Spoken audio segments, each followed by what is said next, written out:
Hard times are when a man has worked a job for 30 years and they give him a watch, kick him in the butt, and say, hey, a computer took your place, daddy. And that's hard times. And this is the exploding barbed wire deathcast brought to you by the Cheap Heat Champions. And so, what's the catch? We got some shit to talk today. And this is a mostly AEW show. In a riveting and equally controversial conclusion to the C2 finals, we have Eddie Kingston and Jon Moxley facing off at World's End for the first Triple Crown cross promotional challenge in a couple decades. Lots of mixed reviews and speculations from the fans about results. Let's see what the panel has to say tonight. Sleazy, tell me how much you hate this tournament. Oh God, I hate it so much. All right, let's move on to someone that has a real opinion. LaFuron, let's go. I think we said last week that Gold League was bangers top to bottom. The triple threat was certainly at a match level, did not disappoint. Absolutely fantastic. I think a few of us were a little bit surprised that it was Mox ultimately winning. But then again, it's Mox. Is it really a surprise? Which in its own right is slightly disappointing. Blue League, I waffled and rambled last week saying that I had preferences, but I couldn't see where it was going. And in a silly sort of way, I'm not happy about being right. I think it was pretty obvious that Eddie was going to qualify for the Blue League, but the booking around that felt a little bit flat in some respects. You know, there was no reason for some of the wins to happen the way they did, but for the most part, it was good. We had some great matches, nowhere near as solid as the Gold League. But given the way the booking went, it was nice to have Kingston finally get his win. And he's been a role recently, getting the big wins from all of his shit in the Indies. He got a win over Claudio, got his win over Danielson finally. He beat Yuta ages ago. Who's left in BCC for him to beat? His best mate. So I'm kind of conflicted. Eddie Mox again, potentially with Eddie finally going over. That's a pretty big deal. But by the same token, it almost doesn't feel the finals of the C2 almost weirdly doesn't feel big enough for Kingston to finally go over Mox, especially as Mox is the ace and the final boss of AEW. It's going to be a great match. You know, story beat. What's better, Eddie Kingston beating Mox for his shit, or Eddie Kingston beating Mox to retain his own shit? We'll see. But it's going to be a fantastic match either way. I just think I probably would have preferred it to be Kingston Jay White, if I'm honest. You know, not only for the NGPW throwback, but it keeps Mox and Swerve super fresh at each other.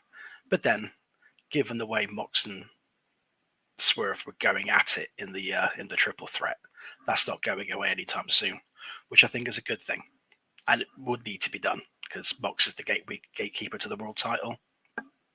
So ultimately, Swerve's going to have to go through Mox to get his world title reign. So that's all ticking over. So plenty to keep us going after World's End is wrapped up. Overall, very nicely done. What about you, hulking Brent? I know you don't like Eddie. What do you think of the final? Hey, I don't like Eddie, but at least we got winners in each division. The matches up to this point were great. Even the three-way match, versus Moxley, and I mean, it was. I think most of us liked either Jay White or Swerve winning it in the group or whatever. Even though Mox is a good choice, Eddie versus Moxley. I mean, we're gonna have a bleeding tab on how fast they bleed, but you know, uh, I think the Danielson match with Eddie was just as good too. Especially because we're like, um, we some of us thought that match was gonna be last. We thought the three-way match was gonna be last, and then we give it to MJF. So you know, the C2 was good. It helped pump, especially like what Swerve says. It pumps up AEW, one of the best in the year. It really brought a level to AEW in these last couple of weeks. You're like, okay, these dynamites and collisions are fire. Let's keep that rolling into 2024 and start off high. So I believe this pay per view is going to be great with these matches and how it's set up. Yeah, so last week I said that my excitement kind of died down for this tournament, but I'd be lying if I said I was not super excited for both of the finals yesterday. I felt like I was watching like a football final or something. I was really excited. The triple threat was amazing. I was rooting for Eddie Kingston so much too. So yeah, I'm happy with the results. My overall thoughts on the tournament, it was cool. It was my first time seeing something like this in wrestling, so it was exciting. I think they could improve, and I think they will. There's some things that I would change. Uh, One of the things I would do is not do this right before World's End, because the whole concept of World's End pay-per-view, even from the name itself, it's like everything is coming to a climax, like the biggest feuds, like the whole world's going to end at the end of the year. But I feel like this tournament kind of stalled a lot of storylines. I feel like this tournament would be better if it was in January, where the world ends and then AEW kind of has like a soft reboot of sort with the storylines. And I think that would be a better time to do this tournament. Uh, yeah, other than that, I really enjoyed it overall. I'm happy. I'm excited for for the finals in the tournament. We'll see what they do with these champions. Hopefully, they do something more meaningful where this tournament will actually have prestige and not just be forgotten about 2 weeks later. Honestly, I believe that this tournament is something that's going to be carried on through next year. They're going to redux and reinvent and relaunch it within a year's time. But I do want to call it the Eddie haters out there. I'm not talking about anyone specifically. I see you smiling, Brent. Not anyone specifically. I want to call you all out. But for a person that you guys claim needs to be carried through most matches, he actually looked convincing yesterday. And for as much as everyone hates his go-to moves, the spinning back fist, the machine gun chops, if you really looked at Bryan Danielson's chest after that match, it looked like ground beef. He let himself get the shit kicked out of him. It was convincing. I'm really curious to see how this is going to evolve into the pay-per-view. I have to imagine that, John Moxley is, as LaFuron mentioned, the final boss of AEW. Is this going to be the thing? Are they going to allow Eddie Kingston to be put over, knowing that Mox is headed to Japan for an intercontinental title defense? Are they going to let him carry multiple belts? I mean, probability is that we're going to see Eddie Kingston pull a Vader and take the Triple Crown, and it's going to be great. And then he's going to drop those belts one by one, just like FTR about 9 or 10 months ago. But let's stay. We're staying with AEW for most of this conversation. You guys have anything you want to chime in on that, or? I was just going to quickly add, excuse me, when the C2 first started, me, Wolf, and a couple of other people were shooting the shit on who could possibly win it. And given the fact that it is a Triple Crown for 3 different promotions, okay, yes, AEW and ROH operate together, but plenty of New Japan strong defenses happen actually in Japan. So we were kind of saying, well, out of all the participants, who realistically is going to be working multiple shows in potentially even multiple countries?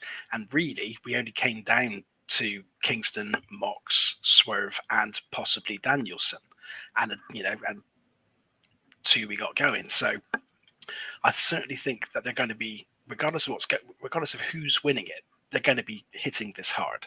Yes, Mox is going over to have a shot at the IWGP Global Championship, or whatever the bloody hell Osprey's named it now.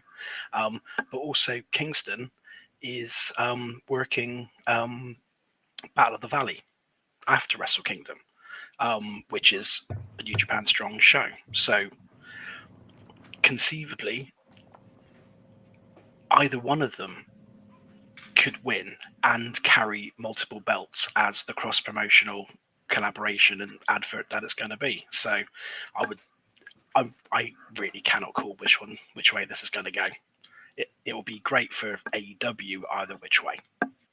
Well, we're gonna discuss that with our prediction game when I make the little chart. We're gonna get some points going. Hell yeah. Hey, well, I mean, in terms of just the immediate, what's directly in front of us, I mean, there's a partnership right now between there's a known partnership between New Japan and AEW. Now we have to speculate how the United Japan front is going to affect AEW booking in the future. Now we're talking about multi-promotional talents carrying belts into other promotions.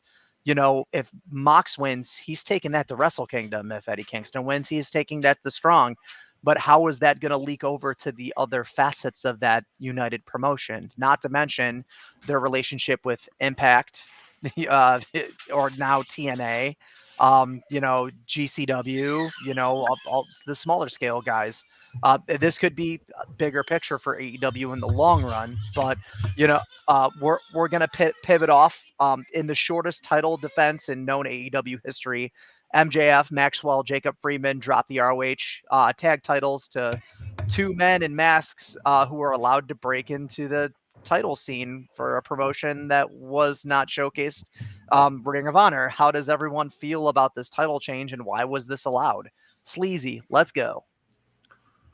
Oh God, it was garbage. But I mean, at least it led to more like hints towards the devil stuff, which I still think. Why can't I talk? I still think it's Jungle Boy. But the fact of the matter is, at least it led to more devil stuff. But like at this point, you should just retire the ROH tag titles if you're just putting them on two random masked weirdos. I mean, in terms of exposition, it actually makes sense building the match for World's End. I mean, now MJF has something tangible to lose. And it's not two random guys. This is the people that have been imposing upon or infringing upon MJF and what we thought was Samoa Joe, Hangman and Adam Page, the Acclaimed. I mean, there's a lot of implications in them holding that belt. LaFuron, what do you think about this match? However much I love Eddie Kingston, I would have preferred maybe 5 minutes chopped off Kingston Danielson to actually feed into the ROH drop, the ROH tag drop, because I was watching the clock and going, there's only like 5 minutes of the show left. Is there even going to be a match? Is this going to be another angle again? And I already complained last week about I wanted a bit more meat on the bone of this. So to have this whole thing go down in 5 minutes, my brain was just going insane. It's like, okay, so MJF gets dropped by two masked dudes so easily, where the Righteous and Jay White couldn't get the job done. Yeah, these two guys who, incidentally, was blatantly the outrunners underneath the Black Hoods. That was got into conversation about that on the Crackdown. But not to say the outrunners are Devil's Goons, but those two guys were filling the spot.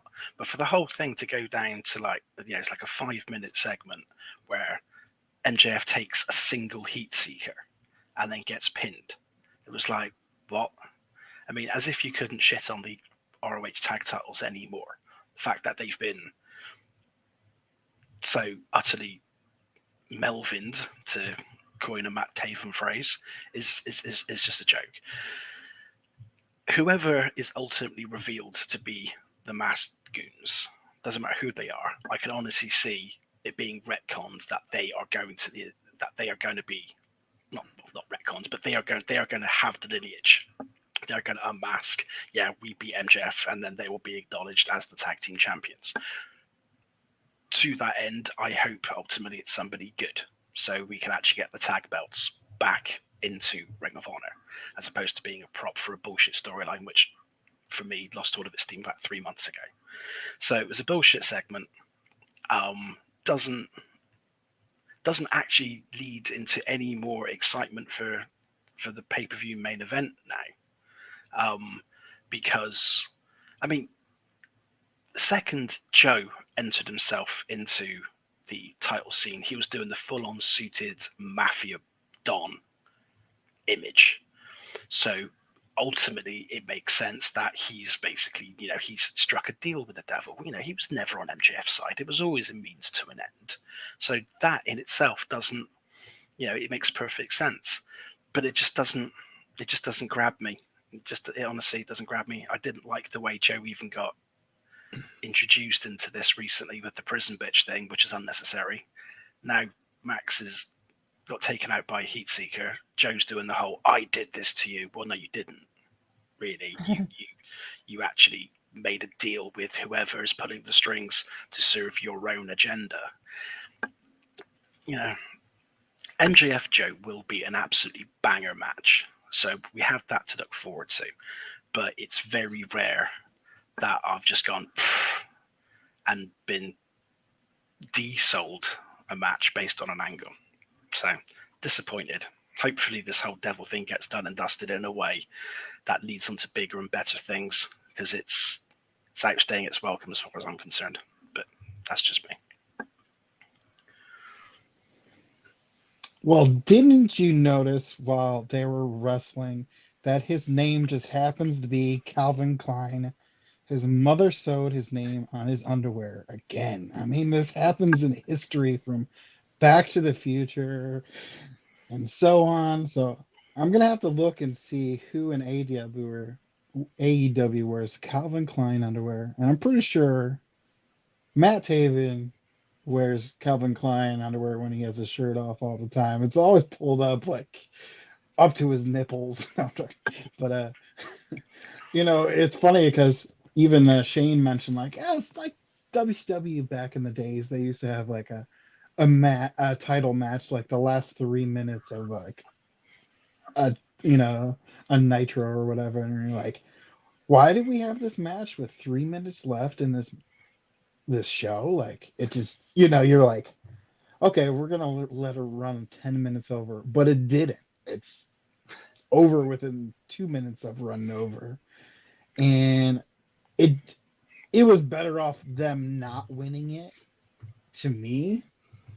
And then Joe just gets angry, like, no, we need a rematch, blah blah, blah blah blah, pay-per-view. And then Joe attacks MJF at the pay-per-view for the 0 hour. The 0 hour would have been better to have this match at, to build up your anticipation for the pay-per-view, kind of like the last one was. Let's build it up, get it running. Let's see who it is. But I don't know who it's going to be. I mean, we can make predictions all day. It's Adam Cole. It's whatever. It's Tony Khan. It's CM Punk. Joking. I'll throw it out there and last. I'll be done. So I'm on the West Coast. I watch the East Coast feed. So my show goes from 5 to 7. And the funniest thing is at 6:59, Justin Roberts says the following contest has a 60-minute time limit. I'm like, come on now. There's no way to. Come on. Don't make me feel stupid. Yeah, this segment was. I was actually really excited for this segment, and it felt a little flat. I think it would have been better if it was in the middle of the show and not at the very end. Because, yeah, it just I don't know if they like mistimed it or what happened, but yeah, it was really weird how they did it. Yeah, MJF looks pretty weak, even though he's banged up. He still looks pretty weak, losing to the janitor and the custodian or whoever beat him. We don't know. I do like the segment of Joe turning on him because I think the crowd was really into it, and it actually closed a lot of possibilities. It removed a lot of suspects from my personal list, at least. We know that Joe's been working with the devil from the beginning, and for the past couple months, Adam Cole kept telling MJF, like, you need Joe as your partner. You need Joe as your partner. I still believe Wardlow's the big guy from all the evidence that we've seen, and I do think even strongly now that the other three are the Kingdom. So, yeah, so MJF obviously is no longer the devil because he was at the top of my suspect list, but yesterday kind of took him off, and with everyone else that I think is in this group, Jack Perry doesn't make sense either. So, yeah, I hope we'll finally see the resolution, like you said, LeFron. I hope we see the resolution to this at World's End because it's. I'm still very invested. I'm very interested, but how many more twists do we need? Like, it's time to wrap it up and move on to part 2 of whatever this leads to. Are we going to get a full Kaiser Soze moment where MJF, beaten, battered, bloody after losing everything, is seen limping off backstage to lick his wounds, and then suddenly the limp just goes away and he's walking perfectly fine. Dun dun dun, come back in the new year. Who knows where this is going? I mean, no one has ever spoken on the idea that this could be both Adam Cole and MJF. You know, I've Like, mentioned that before, like the Scream thing. yeah, I mean, most likely, my wild guess right now is that due to the Joe Devil partnership, that it's more likely that it's Adam Cole at the moment. Right now, every arrow is pointing in that direction, which would be a horribly kept secret from Tony Khan to AEW fans. And kind of like, you could have done something a little cooler. It feels like a little bit of this reveal is going to be contrived. It's where we're at this point. It's coming at World's End, so we're gonna know what's going on. They're promoting the merch. Now we have masked men holding belts, but that kind of spins us into the next topic. In a stunning turn of events, we've learned that Samoa Joe himself is working with the Devil. Was this a power play to weaken Max to his title defense? Are they secretly working together? And is this an indicator of who might actually be under the mask themselves? My money is still on Cole. Sleazy, what do you got on this? I mean, my money is still on Jungle Boy, but as for every other scenario for Samoa Joe, I have no clue. But he's not the devil. It's probably Jungle Boy. But what does Jungle Boy have to gain from going after anyone in this situation other than MJF? I mean, it could have been Jungle Boy ripped the Band-Aid off a month ago. I mean, he'll probably have something to benefit from all this, specifically becoming the next AEW World Champion and holding it for the rest of time. Fair enough. LaFearon, what do you think? Although I don't think it's Jungle Boy, nor do I want to see Jack Perry anywhere near my fucking TV anymore, for reasons discussed elsewhere. I will support that notion as part of a bigger one. I'll also point out something that that Dreezy raised last week with Wardlow's promo saying, "We are coming for you, Max. We." Now, Jungle Boy actually as the devil. If you take the devil as meaning, the ringleader, the guy in charge of all of this, maybe not. But doing a Scream thing where there's multiple devils, or having the devil mask being part of a larger ideology, would lead into Jungle Boy being involved if you assemble a faction of those who have been wronged by MJF in the biggest way. That would make sense if Jungle Boy was involved, because there is a big laundry list of people MJF has bent over and non-looped over the years. Why wouldn't they all gang up? And as Volkner said last week, which is a nice thing to consider, with World's End being a play on words, that it is truly MJF's end of the world, then everyone he's ever hurt all gang up on him, or get involved in this devil ideology. There are multiple devils. There's more than 4 goons. It's everyone all gunning for him to completely strip him of everything and anything that means anything to him. And Cole would potentially be a problem. It would actually be included in that. Or ultimately, Cole could actually be the shining light. The only thing MJF doesn't lose is his friend. It could, there's enough intrigue in this. It could go multiple ways. Jungle Boy could be a factor. If everyone's ganging up MJF, it could be MJF all along. It could be, as originally portrayed, it is Cole, weakening MJF so he can get his what he believes another shot at the title that he thinks he deserves. Regardless of who the devil is, this is just a business transaction for Joe. Always has been.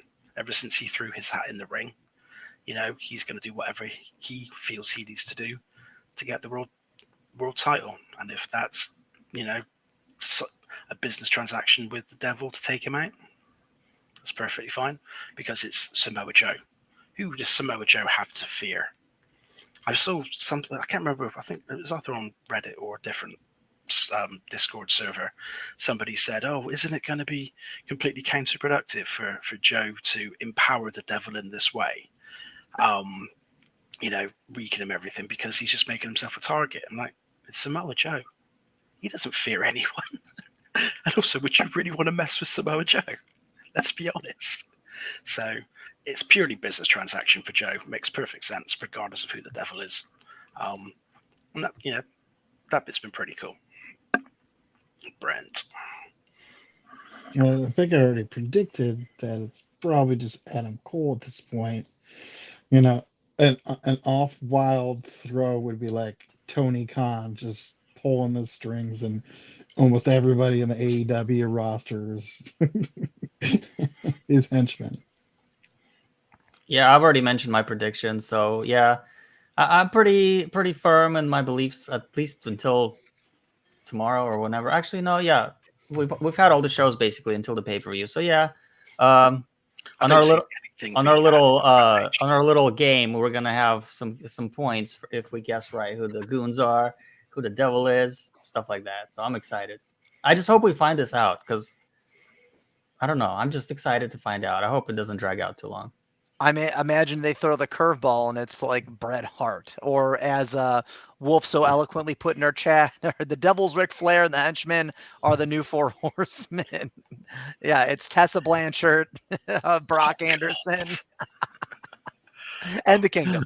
Brock it's, Anderson. It's the ghost of the Von Erich boys. The ghost of Von Erich boys. Sorry, too soon. Yeah, that movie was absolutely heartbreaking. By the way, that's a pod for next week. Yeah, we have talked about this ad nauseum. We're gonna kind of switch directions. This is a fun topic, outspoken topic, and a shitty topic, all wrapped into one bullshit statement. So Chris Jericho versus Stephen P. New. It took place on social media over the weekend.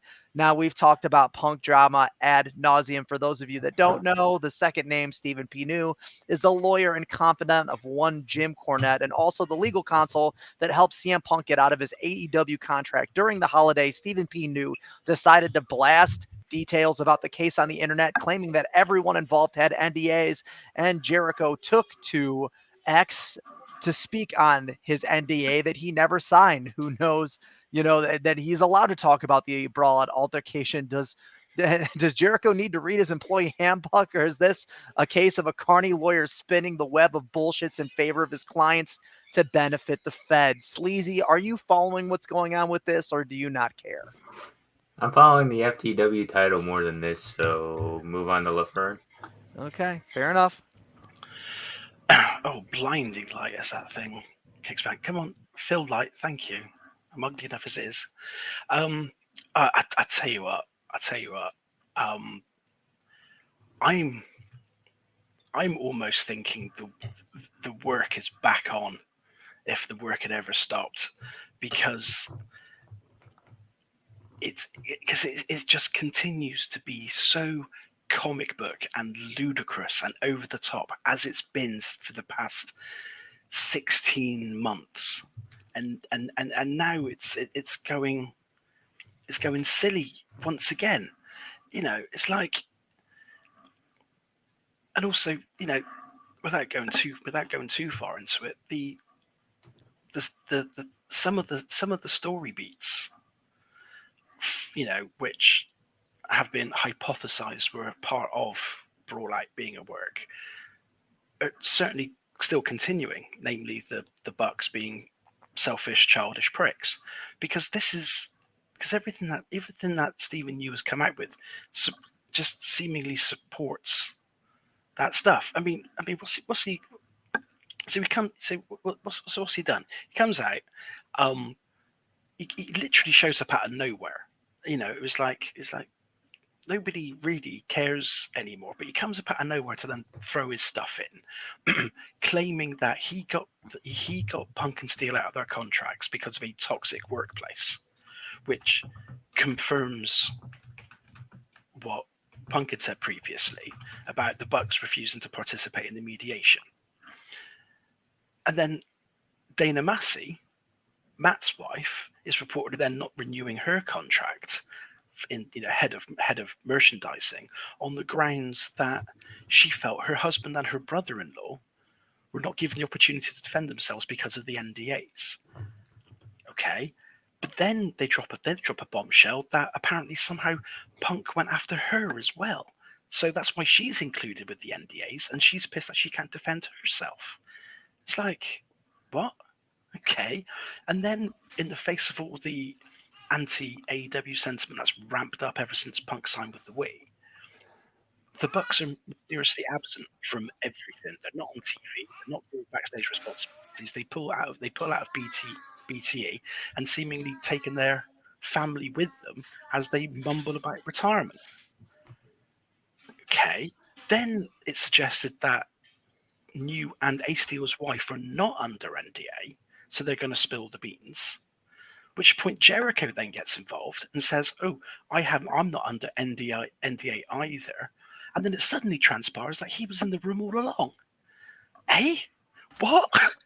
No, wasn't the funny thing is the according to the original story told, wasn't Jerhico in conference during the altercation? Then he got up, stepped out, ran back to Tony Khan. Something needed to be dealt with, and Yeah, that's where everything kind of converged. Yeah, Jerhico whispered very quietly, but just enough for open mics to pick up at the media scrum. Something's happening backstage.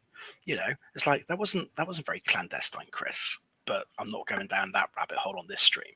But then suddenly, as I said, it suddenly then transpires that Jerhico was in the room all along, which is a new addition to the story, and what he saw was disgusting, but not actually hinting or alluding to who or what disgusted him. He just found the whole thing disgusting.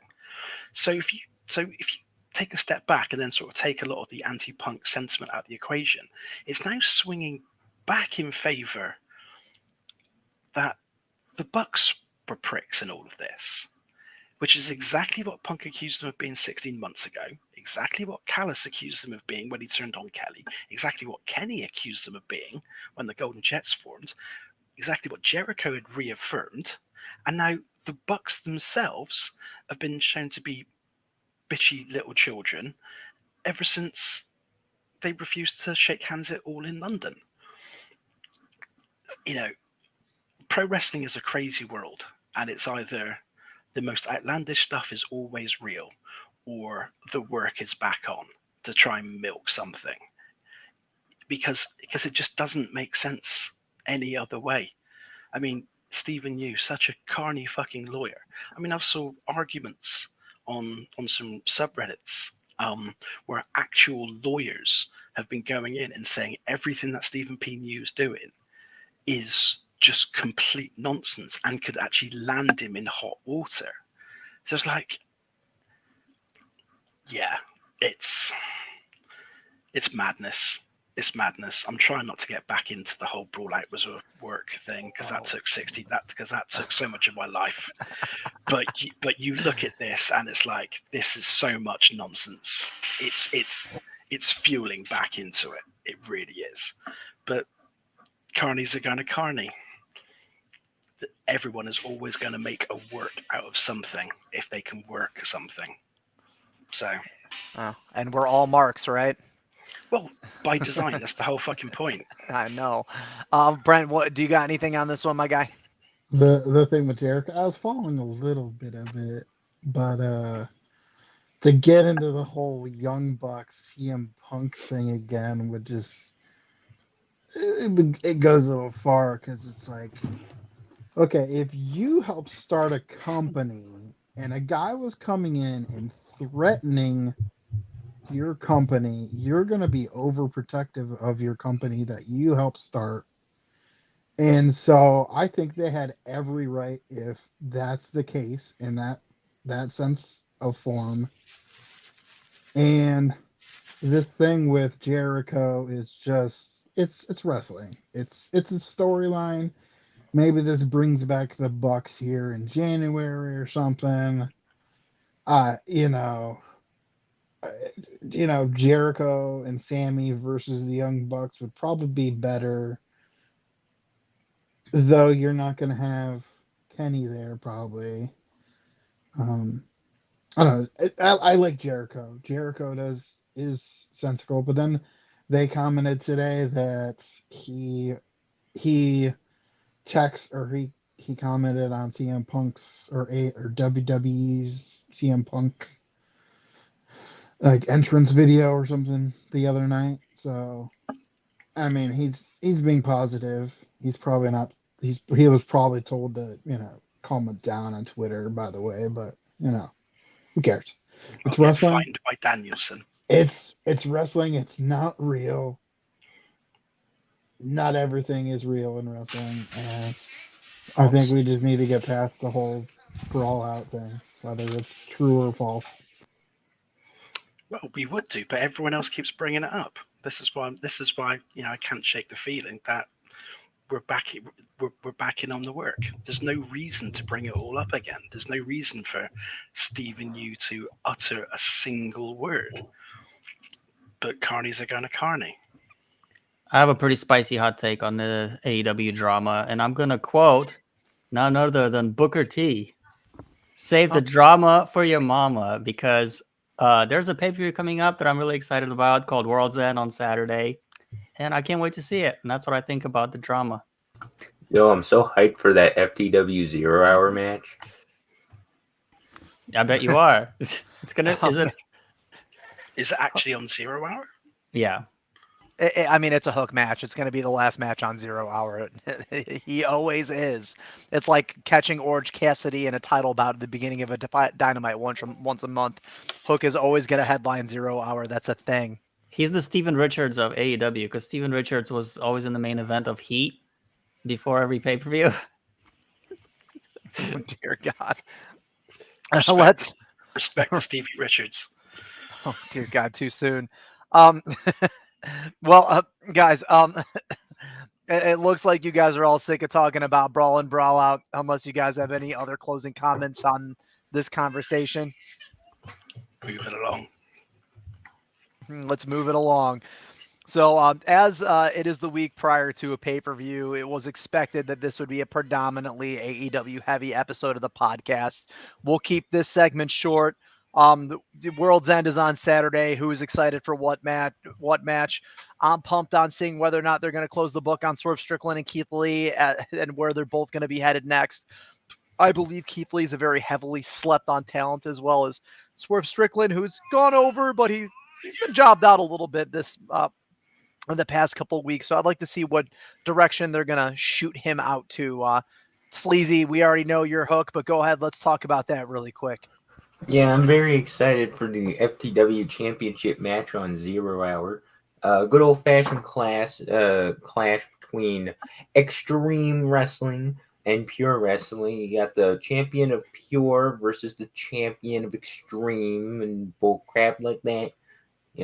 Can Wheeler Yuta really handle Extreme FTW rule style match? Or will Hook have to handle all that Pure Wrestling with more than 6 moves?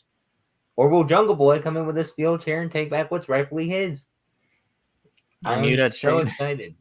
Is Wheeler Yuta pure? That's a topic of conversation. Didn't he cheat to win his title? Does that make him an actual pure champion? Sleazy. There we go. Sleazy. Yeah. Don't you think he might be more suited to hold the belt like the FTW, as Hook has held it and hasn't defended it for months and months and months and months, as that title stagnates under his family name? Only if he respects it by having extreme matches every time he defends it and never retires it. So, like, every time he defends it, either have an FTW match, a hardcore match, a Texas Tornado death match, a death match, a blood and guts match, or, my personal favorite, the exploding barbed wire death match where we actually blow up the ring. Always appreciating Sleazy's hot takes on all things concerning Griff Garrison and the FTW Championship. Who the fuck is Griff Garrison? Yeah. Who the fuck is Griff Garrison? Looking forward to that match, same as you, brother. LaFuron, what match are you? What are you most pumped on? Pumped definitely on Mox Eddie. That's going to be great. Despite my whinging earlier, I think MJF Samoa Joe is going to be great. I'm actually intrigued to see where Hook Yuta goes, if I'm honest, because I've long discussed and fantasy booked a program for the pure title between Hook and Shibata, as a bit of character development for our gorgeous FDW champion. But I think more can come from Yuta Hook, and I think it will actually be a very good match. So I'm looking forward to that one and the potential it brings. The card all round is solid. It always is, but there's a few spicy ones there. A few spicy ones. Hopefully, sorry, I just forgot. Hopefully, I think we all, even though we all want to see just closure on Swerve Keith Lee, I have a sneaking suspicion. I don't know why. I have a sneaking suspicion that Shane Taylor Enterprises is going to get involved in some way, because the final battle match between Keith and Taylor didn't feel to be enough of a blow off for me, especially Shane Taylor's promotion saying, "Oh well, we didn't, the night didn't go the way we wanted it to, but we're fired up and we're pumping." I don't know. I just a bit of a tingle that we might see a bit of Shane Taylor Enterprises involved in that one, but as long as it's put to a point where Swerve can then move on to his championship shot in the future, it'd be all good. Hey, I think the sleeper match that nobody's really thinking of is the Miro versus Andrade. And I sure hope this is kind of like later in the pay-per-view, not like one of the first matches. And I hope it goes well. I'm surprised they didn't try to add a women's Royal Rumble type match for this pay-per-view, since they added that men's 20-man match. You only have 2 women matches here for the 2 titles. We could have used more of the other AEW women and ROH women, and you could have actually brought in Athena into that match. Now, I guess if you put her in that match, then she's gonna win it. But if you were to do some extra matches in this, besides that thrown together C2 8-man tag, throw in a women's royal match, and let's make it a great pay-per-view. AEW never disappoints, or very rarely disappoints with the matches, so I'm excited for all the matches. There's not really one that I would take off, except I'm gonna piss some people off, but maybe get rid of the Hook and Wheeler Yuta match, because they don't need to be on the pay-per-view. I would rather see someone like Hangman or Jay White get a match on the show instead of those two, but it's okay. I mean, it's not a problem. The Hangman and then Jay White get plenty of pay-per-view matches, so it's okay to give the newer guys some spotlight, I guess. Also, on that note, I'm really happy to see Abaddon on the show, and I'm sure many people would argue that she shouldn't be on the pay-per-view either, but I'm happy that this is her first pay-per-view, I believe. Yeah, I'm mostly excited about the storyline developments and see where obviously the Devil goes, the Keith Lee stuff, the Swerve stuff, where the C2 final goes. Yeah, I'm really excited about the storyline progression that we're going to see at the pay-per-view. I'm putting the comments from one of our best contributors up on the screen. The FTW match should have been on TV this week. Sorry, Sleazy, we're not trying to fire cheap shots at you. No international title match is glaring, as in it is an issue. And I have to agree with that. What is happening with the international championship, and why isn't Orange Cassidy defending it normally? Well, we still have Rampage to go. Yeah, I think they'll add 1 or 2 matches still. Yeah, I mean, Orange is in a trios match. I mean, Yeah. are they headed in the direction of an international title or a defense, or a trios title defense? Not sure. Yeah, there are a lot of, actually, now that I think of it, House of Black are not on the show, FTR are not on the show, Penta is not on the show. There are a lot of big names that are not on the card. So maybe I would shuffle the card a little bit.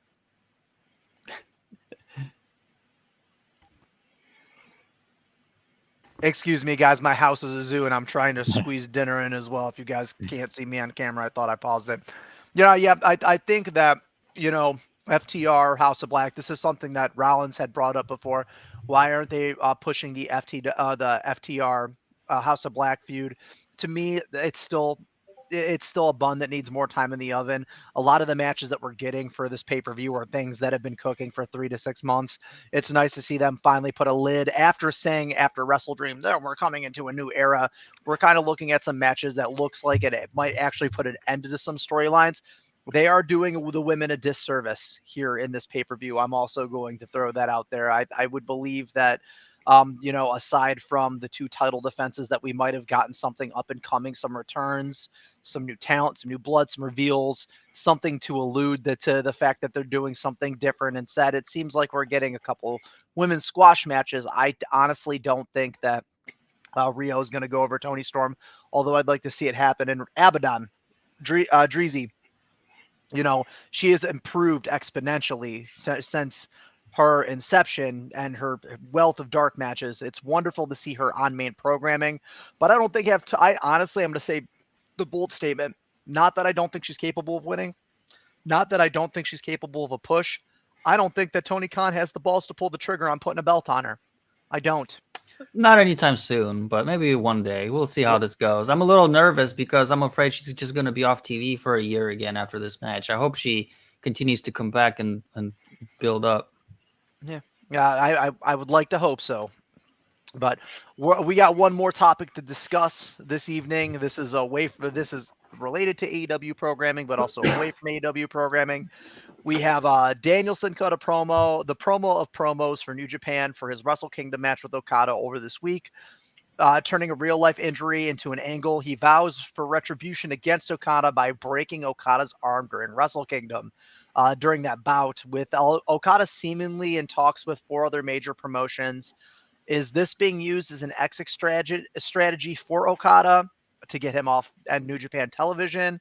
Where is he headed? Or is Okada about to smash Danielson into the 3v3? Sleazy, let's see what you got on this one, bud. I honestly got nothing because I had no clue this was happening. Fair. Fioran, hit us with your best shot. I did actually make a start watching Danielson's interview for New Japan, but ended up getting sidetracked, unfortunately. So I wasn't aware that he'd gone talking hot shit, going for the revenge route until earlier on. I would like their match to incorporate that storytelling, and I think it will. Whether it serves a bigger purpose than just hyping up a match remains to be seen. It could do. It'd be great if it does, but everyone, you got to get 2 people shit talking before they have their fight. It'll be brilliant. Okada's still doing. Okada's booked for Battle of the Valley, so hopefully they're not gonna break his arm because he then won't show up for the San Jose event. But it'll definitely factor into the storytelling, I think, and it will be a lot of fun. And I think it would be nice actually to see Danielson go over, just to keep that going. He's only got a year left in him, as he said. So to go from I beat you with a broken arm to I definitely beat you with 2 fully working arms. What else have you got? And build up to some big crazy blow off a bit later on when Okada's doing his tours, or even a part of TNA if it goes that way. Seeds for the future, but we'll see what happens. When is Wrestle Kingdom? January 4th. Okay. At so 3 o'clock in the morning. It's coming up in about a week. So I was going to say Danielson needs to watch his mouth, because if he's going to break anyone's arm, most likely it's going to be his own, because he is so fragile lately. I'm worried. I want him to be, I want to just put him into a box and bubble wrap just to keep him there until All In, so he can actually attend and perform on that show. Yeah, I don't really know what's going on with him and Okada much. But yeah, hopefully no one gets injured for real. They can do a storyline if they want, but I don't want any real injuries. So I have speculations about where Okada is going to land now that that Tanahashi is the we don't, is this kayfabe or is this real? Is he the acting president of New Japan Pro Wrestling leader? Is he actually leading talent relations? Is that what Tanahashi's new role is in the organization? Well, Kieran? it'd be a logical step up because he was director of NJPW Strong, so Yeah. it's got some credibility to it being legit. So the Ace and Tanahashi work hand in hand. It's very probable to believe that Okada isn't going anywhere. And if he's going somewhere, it's going to be somewhere where he could continue to work his partnership with New Japan and Tanahashi. I mean, so TNA seems like it could be a probable landing spot, but AEW is looking a lot hotter now. I wouldn't just say that AEW would be the landing space as he's fighting Bryan Danielson. I would more bet that that he's going to stay with New Japan. It would make more sense for him in his career path.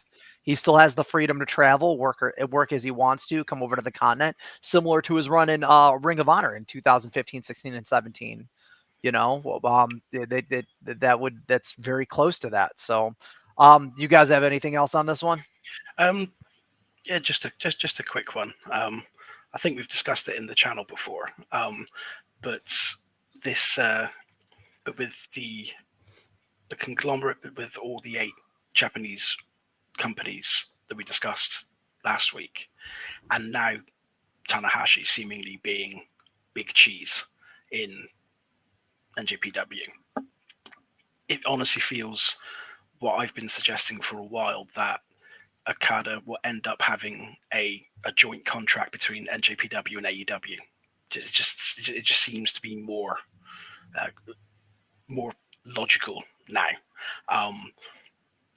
Nobody's going to want to see Okada make a move to WWE. I mean, don't, if the guy wants to do that, then don't force him to not do that. You know, I think he's more than earned his own career choices. But I can see the sentiment being, we don't want Okada going to WWE. So NGPW and AEW split the bill. He does like 4 or 5 month tours in NJPW, does a 4 or 5 month tour in AEW, which then leaves him 4 to 5 months to pursue his indie aspirations and his world tour. Just mix and match, and everyone gets a slice of the Okada pie. I don't see him going fully to AEW, especially if Kenny's on the shelf, and the Bucks may well be. Well, if there's any credence to the Bucks nonsense, then if they're bowing out, then Okada's not going to have his friends and family in AEW. So I can see the allure being significantly lessened to be AEW exclusive. But yeah, definitely I can see a 50-50 deal coming, with Tanahashi doing everything he can to keep Okada involved in NJPW in some way. And then everyone gets a slice. It's brilliant. I mean, the partnership between these promotions is very exciting in terms of potential fantasy booking, but also what we could actually see in some of these programmings. We had Sleazy drop off, guys. Hopefully he's going to dive back in. I'm assuming technical difficulties, but with that, we're going to roll into the final portion of the show. We're talking the roll up. I don't have very much today. You know, for the roll up, we typically open up conversations with the panel to see if there's anything that we missed in terms of things we want to discuss. Being that we're bouncing back from a major holiday and in between pay-per-views, there wasn't a lot of landmark news this week. We'll be doing a detailed World's End pod here on the channel on Saturday afternoon. Feel free to dive in and share any thoughts or predictions that you might have for the event. We also have our Discord in the description if you are looking for a slice of the internet to talk all things pro wrestling and general shit talk and nerddom. Fioran, what do you got? What do you want to talk about? I think probably I would counter what Wolf said in the comments earlier about the international so far being not on the World's End card, being conspicuous by its absence. I personally would argue just once, I don't think it's needed to be on there. Just there's plenty else going on to let it breathe. Than just cramming in another international defense purely because Orange Cassidy pops a rating. I mean, taking my big bugbear with how the international title's been presented anyway, take that out of the equation. I don't think it's a loss at this point for it to just not be on a pay-per-view just for once. We'll see what happens on Rampage. It may well get slotted in, but unless Orange goes full on Gollum Precious, like he seemingly was hinted at doing when he went to face Moxie to recapture the thing, it'd be okay. Not showing up for a paper. You got anything to add, Brent? Anything to get off your chest? Was there a question? I can't remember. No, just open forum. Anything I you was want to zoning close out off. with? LaFearon puts me to sleep every time, unfortunately. I think it's his whispering. He has to whisper. He said it's Jesus late Christ. at night over there. People are sleeping. Can't speak too loud. Because I'm sure he's a shouter like us. I thought I was the heel here. Jesus, Brett. Fuck, You're for fuck's far sake. from a This is heel. This is man. the poor man's last podcast for potentially months I'm and not months. ripping on him. He just hit him in the back with a chair right there. I'm not I'm ripping saying on him. he I'm has just to completely whisper shitting on his because it's late at night. credibility. No, I'm There's not. so many trap nerves in my neck. I can't feel the knife You just going think in. I'm It's fine. attacking him. I know that he has to whisper because it's like 4:00 in the morning over there.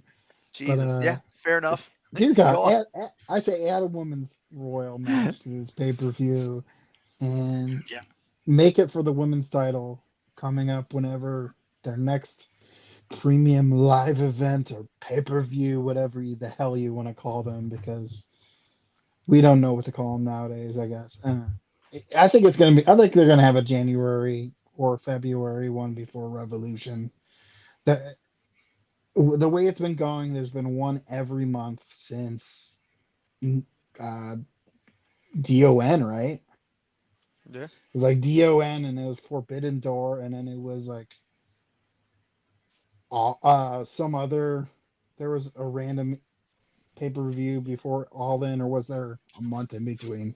I don't know. It was late June, so it was like All In at the end of August, and we had All Out, and then we had Wrestle Dream, Full Gear, and this. So I mean, I expect there's going to be one in between Revolution at least. So maybe a Valentine's Day Massacre pay-per-view. I think the one you're thinking about is Royal Rumble there, bud. Oh wait, we're wrong promotion. AEW, man. I ain't gonna be watching Wrestle Kingdom till like maybe it's on a website for free, but you know. I gave you my New Japan credentials. I never signed in. Jeez. By all means. They're still I'm there. not downloading an app on my TV to watch their crap. It's not crap, dude. New Japan is sweet, man. There's like maybe 1 in 10 matches that's good, like half the time. Dude, heel of the year right there, Brent. Just taking listen, shots at everybody. Hey man, listen, I'll take a chair shot at devil is. Dre, bring us home with something positive. I thought feels like we really need that right now. Okay, I don't know if I can do positive. We'll see. I have a good one, but so this weekend I saw the Iron Claws. I'm sure many of you have. I'm not gonna talk too much about it. I'm just gonna say if you're a wrestling fan, this is a must see, and if you're not a wrestling fan, I think that you will really like this too. I saw it with my parents who don't know anything about wrestling, who don't like wrestling, but they love the movie because the acting's great. It's about the Von Erich tragedy, and this actually made me think of some of the wrestlers that we lost in 2023. We're coming to an end of the year, and I just want to remember a few of them, like Bray Wyatt, Terry Funk, Jay Briscoe, Iron Sheik, Lenny Poffo. I'm probably forgetting a couple. I don't really have a list or anything. It's just off the top of my head. But Superstar Billy Graham, bud. Billy Graham, that's one. Yeah. So just all legends in their own right, and gone but not forgotten. So that's my message for tonight. Heroes get remembered, legends never die. I want to thank the people that showed up today. LaFearon, it's always a pleasure to have you here when you're able to join us. Until next time, I'm sure there's another platform we'll see on in a couple months. Hulk and Brent, love you, brother. Thank you for being such a heel piece of shit. We need that balance to Andre's beautiful, beautiful life perspective and how the sunshine and rainbows he always is. And I myself, Shane D, are glad that you guys all came to this thing today. If you would like to join us here on the channel, come and visit us. We're here on YouTube Live 2 times a week, Tuesdays and Thursdays. We'll be picking the ball back up and running it with the consistency. Next Tuesday, we're doing our World's End prediction in the middle of the day. On Saturday, we'll have the links here on YouTube and on our Discord, which is down in the description. With that, I want to thank you for joining us. The community wishes you guys a happy new year and good luck to MJF at World's End. Sayonara, folks.